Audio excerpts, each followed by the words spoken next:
Hello students, आज की हमारी वर्कशीट है वर्कशीट नंबर 8 और क्लास है 6। सब्जेक्ट हिंदी, और हिंदी में हम लोग पढ़ने जा रहे हैं नादान दोस्त भाग 1। तो इसको मैं शुरू करने से पहले आपको बता दूं कि आप लोग इस चैनल को सब्सक्राइब जरूर करें, और आपके सब्सक्राइब करने से ही हमारे हौसले बढ़ते हैं, मन में उमंग आता है कि चलिए आप हमको पसंद कर रहे हैं। तो काफ़ी उत्साह के साथ हम आपकी वर्कशीट को लेकर आते हैं, इसलिए आप लोग इसको सब्सक्राइब करें और बेल आइकन का बटन जिसमें ऑल नोटिफिकेशंस आता है सबसे ऊपर वाला ज़रूर दबाएं। चलिए शुरू करते हैं।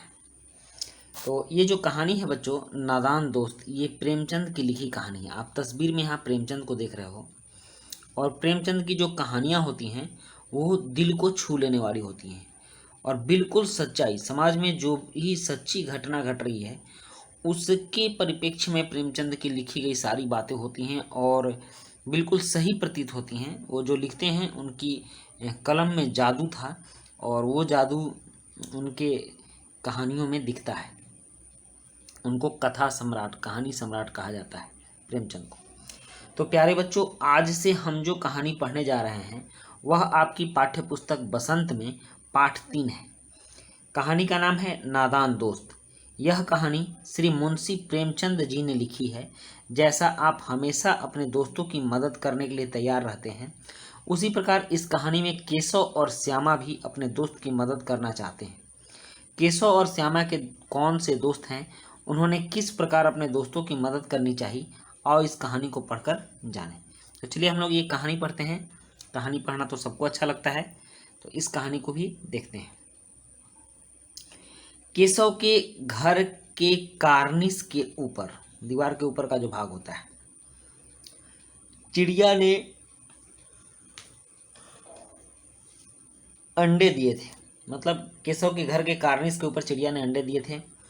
केशव और उसकी बहन श्यामा दोनों बड़े ध्यान से चिड़िया को वहां आते जाते देखा करते। मतलब जहां चिड़िया ने अंडा दिया वहां चिड़िया आते जाते रहती थी। सवेरे दोनों आंखें मलते, मतलब केशव और श्यामा, कार्निस के सामने पहुंच जाते और चीड़ा और चिड़िया दोनों को वहां बैठा पाते। मतलब कि सुबह में जब ये लोग जगते तो देखते कि चीड़ा और चिड़िया दोनों वहां बैठे हुए हैं। उनको देखने में दोनों बच्चों को न मालूम क्या मजा मिलता। दूध और जलेबी की सूध भी न रहती थी। दोनों के दिल में तरह तरह के सवाल उठते।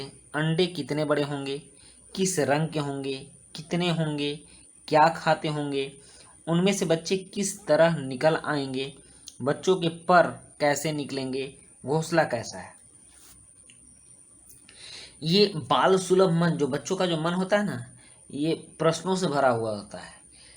आप बच्चों को देखते होंगे, बच्चे सवाल बहुत ज़्यादा करते हैं, तो उस तरह से उनके मन में भी बहुत ज़्यादा सवाल आते थे। और वो सवाल कई तरह के थे जो अंडों से ही रिलेटेड थे, उनके बच्चों से रिलेटेड थे। लेकिन इन बातों का जवाब देने वाला कोई नहीं था। उनके मन में जो सवाल आते थे उनका जवाब देने वाला कोई नहीं था।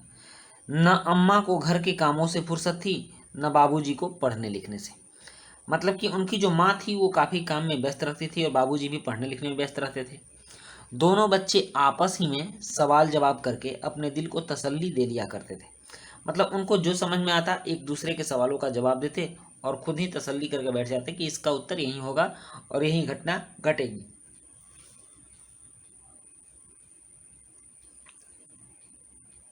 श्यामा कहती, क्यों भैया, बच्चे निकलकर फुर्र से उड़ जाएंगे।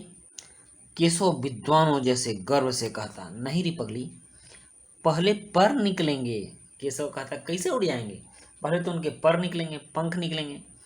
बगैर परों के बेचारे कैसे उड़ेंगे, और बिना पंख के वे उड़ेंगे कैसे। श्यामा फिर पूछती है, बच्चों को खिलाएगी बेचारी, क्या खिलाएगी बेचारी। मतलब वो चिड़िया बच्चों को क्या खिलाएगी, क्योंकि उसके पास तो ना रोटी है, ना चावल है, ना दूध है, कुछ नहीं है, तो फिर वो खिलाएगी क्या। केशव इस पेचीदा सवाल का कुछ जवाब न दे सकता था। इस तरह 3-4 दिन गुजर गए। दोनों बच्चों की जिज्ञासा, जिज्ञासा मतलब मन की आशा, मन में उठने वाले प्रश्न। दोनों बच्चों की जिज्ञासा दिन दिन बढ़ती जाती थी। अंडों को देखने के लिए वे अधीर हो उठे, मतलब लालायित हो उठे, बेचैन हो उठे। उन्होंने अनुमान लगाया कि अब जरूर बच्चे निकल आए होंगे। बच्चों के चारे का सवाल अब उनके सामने आ खड़ा हुआ। बहुत चिंता है उनको, बच्चे क्या खाएंगे, उनके घर में तो कुछ है नहीं। चिड़िया के घर में कुछ नहीं है।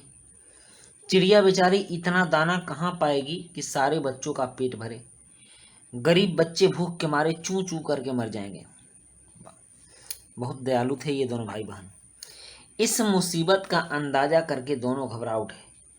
दोनों ने फैसला किया कि कार्निस पर थोड़ा सा दाना रख दिया जाए। तो बच्चों, ये थी दो बच्चों की कहानी। आप भी बच्चे हैं, आप भी ऐसा सोचते हैं। काफ़ी लगाव हो गया था उनको चिड़िया और उसके अंडों से। तो आगे की कहानी में हम लोग देखेंगे कि दाना रखने के बाद क्या होता है। अब है शब्दार्थ। कार्निस मतलब दीवार की कंगनी, विद्वान मतलब समझदार, पेचीदा मतलब मुश्किल, जिज्ञासा जानने की इच्छा, अधीर परेशान। तो कुछ और भी प्रश्न हैं आपकी वर्कशीट में, और ये प्रश्न है, पहला प्रश्न है अंडों के बारे में केशव और श्यामा के मन में किस तरह के सवाल उठते थे। दूसरा प्रश्न है केशव और श्यामा आपस में सवाल जवाब करके अपने दिल को तसल्ली क्यों दिया करते थे। तीसरा प्रश्न है केशव और श्यामा ने अंडों के बारे में क्या क्या अनुमान लगाए। चौथा प्रश्न है यदि उस जगह आप और आपका मित्र होता या होती तो आप दोनों क्या अनुमान लगाते और क्या करते। पांचवा प्रश्न है पाठ में गर्मी के दिनों की चर्चा है, अगर सर्दी या बरसात के दिन होते तो क्या क्या होता, सोच कर लिखिए। चलिए इन प्रश्नों के उत्तर लिखते हैं।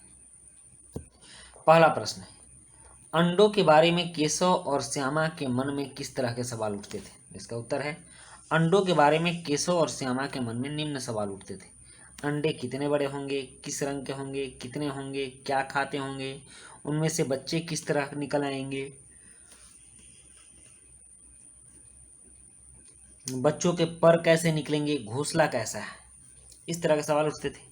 दूसरा प्रश्न है केशव और श्यामा आपस में सवाल जवाब करके अपने दिल को तसल्ली क्यों दिया करते थे। इसका उत्तर है केशव और श्यामा आपस में सवाल जवाब करके अपने दिल को तसल्ली दिया करते थे क्योंकि उनके सवालों के जवाब देने वाले कोई नहीं थे। उनकी माँ को काम करने से फुर्सत नहीं थी और उनके पिता को पढ़ाई लिखाई से फुर्सत नहीं थी। नेक्स्ट है तीसरा प्रश्न है केशव और श्यामा ने अंडों के बारे में क्या क्या अनुमान लगाए। तो इसका उत्तर है केशव और श्यामा अंडों के बारे में सोचते थे कि अब बच्चे निकल आए होंगे। बच्चे के खाने का सवाल उनके सामने आ खड़ा हुआ। चिड़िया इतनी दाना कहाँ से पाएगी कि सारे बच्चों का पेट भरे। गरीब बच्चे भूख के मारे चूं चूं करके मर जाएंगे। चौथा प्रश्न है यदि उस जगह आप और आपका मित्र होता या होती तो आप दोनों क्या अनुमान लगाते और क्या करते। तो इसका उत्तर है यदि उस जगह मैं और मेरा मित्र होता तो हमारी उम्र भी वही होती जो उन दोनों की है, तो हम वही अनुमान लगाते जो केशव और श्यामा ने लगाए थे। हम भी शायद बच्चों को खाने के लिए दाने रखते। पांचवा प्रश्न है पाठ में गर्मी के दिनों की चर्चा है, अगर सर्दी या बरसात के दिन होते तो क्या क्या होता, सोच कर लिखिए। तो इसका उत्तर है अगर सर्दी के दिन होते तो बच्चे ठंड से मर जाते, और अगर बरसात के दिन होते तो बच्चे बारिश में भीग जाते और बह जाते। तो बच्चों, ये थी आपकी वर्कशीट, और इस वर्कशीट में कम से कम 500 लाइक तो आना ही चाहिए। और आपने लास्ट तक वर्कशीट देखा, इसलिए आपको बहुत बहुत धन्यवाद। तो मिलते हैं हम लोग नेक्स्ट वर्कशीट में।